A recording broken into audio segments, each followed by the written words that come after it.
Hi అండి, welcome to my channel Sri Trends. ఇక్కడ ఉన్న ఇమేజ్లో రైస్ కాదు కానీ కర్రీ గురించి మీకు నేను చెప్తాను. వచ్చేసేయండి, వీడియోలోకి వెళ్ళిపోదాం. ఇట్లా ఒక 100 గ్రామ్స్ వరకు ఆయిల్ తీసుకొని ఒక కడాయిలో మనం అట్లా పోసేసుకొని ఉల్లిపాయ ఒకటి కట్ చేసుకుని శాస్త్రానికి ఉందా లేదా అన్నట్లు, ఎందుకంటే ఇది గ్రేవీ కర్రీ కాబట్టి ఉల్లిపాయ పెద్దగా అవసరం లేదు. ఇప్పుడు అల్లం వెల్లిపాయ పేస్ట్ని 2 టీ స్పూన్లు యాడ్ చేసుకోవాలి. దీన్ని నూనెలో కొంచెం బాగా కలిసే వరకు వేపేసుకొని ఇప్పుడు ఒక మంచి పేస్ట్ తయారు చేద్దాము. జీడిపప్పు, బాదం పప్పు, లవంగాలు, యాలకులు, చెక్క, అలాగే అనాస పువ్వు పేస్ట్ చక్కగా ఇట్లా మెత్తగా పట్టేసుకొని ఇదే అల్లం వెల్లిపాయ పేస్టులో మనం యాడ్ చేసేసుకుని ఇదిగో నూనెలో కలిసేటట్లు ఇట్లా బాగా కలిపెట్టేసి మూత పెట్టేసుకొని ఒక 5 మినిట్స్ వెయిట్ చేద్దాం. చూసారా, ఇప్పుడు బాగా కలిసిపోయింది, నూనెలో వేగింది. కానీ మాడిందని మాత్రం మీరు అనుకోమాకండి, భయపడమాకండి. ఇది మనం వాటర్ పోసుకున్నప్పుడు పైకి వచ్చేస్తుంది, చక్కగా ఉడుకుతుంది. ఉప్పు, పసుపు, అలాగే మన టేస్ట్కి సరిపడినంత కారము, నేనైతే 3 టీ స్పూన్ వరకు కారము అలా యాడ్ చేసుకున్నాను. ఎవరి ఇష్టాన్ని బట్టి వాళ్ళు యాడ్ చేసుకోవచ్చు. ఇట్లా బాగా నూనెలో ఒక్క 5 మినిట్స్ ఈ కారం ఈ పచ్చివాసన అంతా పోయే వరకు ఇలా వేపేసుకొని ఇప్పుడు కదా వాటర్ పోసుకుంటాం. వాటర్ పోసినప్పుడు మీకు కింద అడుగంటింది కదా ఇందాక, అది మొత్తం చక్కగా వచ్చేస్తుంది. ఏ మాత్రం అడుగంటి మాడి అలాంటి ఏమి ఉండదు.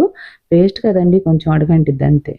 వాటర్ పోసాం కదా, చూసారా ఇట్లా చిక్కబడతా ఉంటుంది. ఒక్క 10 నిమిషాలు మనం వదిలేస్తే గ్రేవీ అంతా బాగా చిక్కబడిపోయింది. ఇప్పుడు పన్నీర్ ముక్కల్ని యాడ్ చేసాం కదా, ఎగ్స్ని కూడా యాడ్ చేసేసుకుందాము. చూసారు కదా, ఇట్లా ఘాట్లు పెట్టుకుని ఎగ్స్ని యాడ్ చేసేసుకొని కొంచెం ఈ గుజ్జంతా వాటికి పట్టే వరకు ఉడికించుకోవాలి.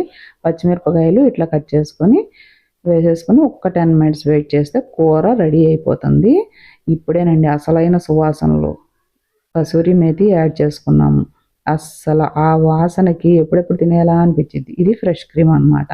ఫ్రెష్ క్రీమ్ కూడా యాడ్ చేసుకుంటే మనకి ఆ కారం ఘాటు తెలియకుండా ఉంటుంది. కొంచెం కొత్తిమీర గార్నిష్ కోసం పైన అలా చల్లేసుకొని ఒక్క 5 మినిట్స్ అలా ఉడకనిచ్చేస్తే చూసారా, మొత్తం గుజ్జంతా ఇట్లా పట్టేసేసింది ముక్కలకి. ఇదిగోనండి, కూర అయితే ఇలా రెడీ అయిపోయింది. కానీ మీకు నేను మా ఇంట్లో ఇవాళ ఫ్రైడ్ రైస్ ఉంది, దాంట్లో ఈ కూర యాడ్ చేసుకుని తిందాం. కర్రీ అయితే మాత్రం రెస్టారెంట్ స్టైల్లో చాలా చిక్కగాను మంచి కలర్తో మంచి టేస్ట్తో వచ్చింది. ఇది మనం పుల్కాలు, రోటీలు, లేదంటే ఇట్లా ఫ్రైడ్ రైస్, జీరా రైస్ అన్నిట్లోకి యాడ్ చేసుకొని తినొచ్చు. నేనైతే మీకు టేస్ట్ చేసి చెప్తాను. చూసారా, చాలా బాగుందండి. మంచి టేస్ట్తో మంచి ఫ్లేవర్తో ఉంది. మీరందరూ కూడా ట్రై చేసి తప్పక ఈ రెసిపీని ఎలా ఉందో నాకు చెప్పండి. మరి ఇంకెందుకు ఆలస్యం, ప్లీజ్ లైక్ చేయండి, షేర్ చేయండి, సబ్స్క్రైబ్ చేయండి, మన ఛానల్ సపోర్ట్ చేయండి. Thank you.